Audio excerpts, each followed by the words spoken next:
So it's been 2 years since Julian Assange was taken from the Ecuadorian embassy in London and arrested. Now, this is one of those stories that has been mostly talked about on the far left for some reason. It's not necessarily a political story. It's a story of interest to everyone who cares about free speech. Here's what you should know. Julian Assange, whatever you think of his personal politics, is not guilty of hacking or of violence or even of saying untrue things.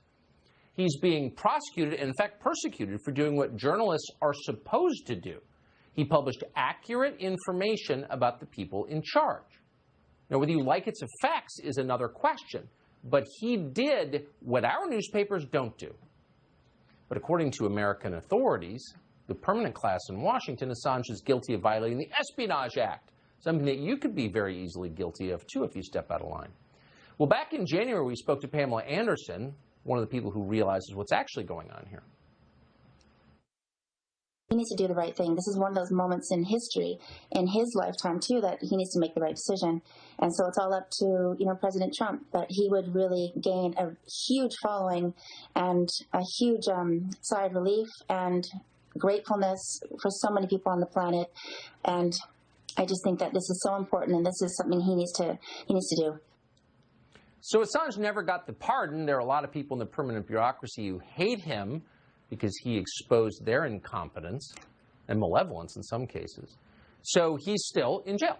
Andrew Sigmund is the organizer for Action for Assange. He's coordinating protests on Assange's behalf this weekend.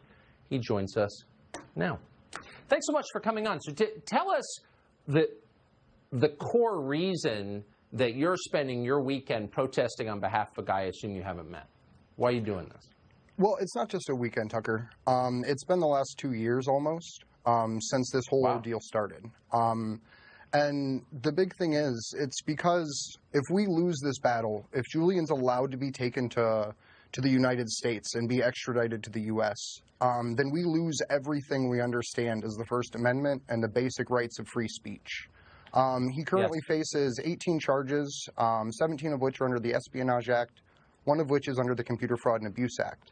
The U.S. prosecution went as far as to argue in court that a journalist like yourself who receives any classified information, regardless of if it's illegally classified or not, right, can be charged under the Espionage Act.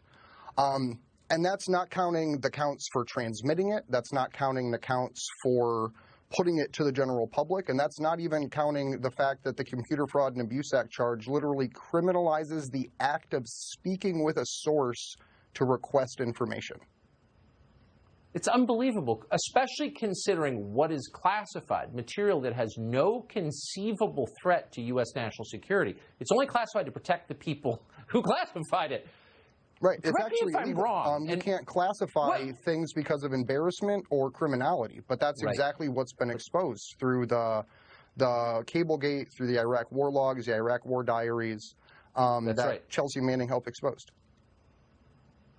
You're absolutely right. Now, just finally, correct me if I'm wrong, but I see classified information in news stories all the time that has been leaked by actors in government because it benefits them. So big newspapers, big news outlets, I mean, right? Like every day. Yeah, that was the whole predicate for Russiagate, right? The entire fake news story that we were ran through for 4 years was literally classified information got released to the media over and over again. And that was what was classified, was driving that entire fake witch hunt that was going on that allowed Julian to even be taken from the embassy in the first place. But one of the things that we do at Action for Assange, we're a decentralized activist network. So we don't try to dictate to anyone what they should or shouldn't do. We don't try to tell anyone what is or isn't acceptable speech or association. We're honestly super excited because we've been doing a live show for about 92 weeks. Myself, Steve Poikinen with Slow News Day, Misty Winston with Facts on the Ground, and Kendra Christensen with Denver Free Assange. So I don't even... One of the things that we actually do, though, to open every show, because our hope is to build a sense of courage amongst the political class as well as the activist class to speak up for this. Sorry? I don't know what your politics are. I assume I don't even know, and I don't care. I think your principles are right on this topic.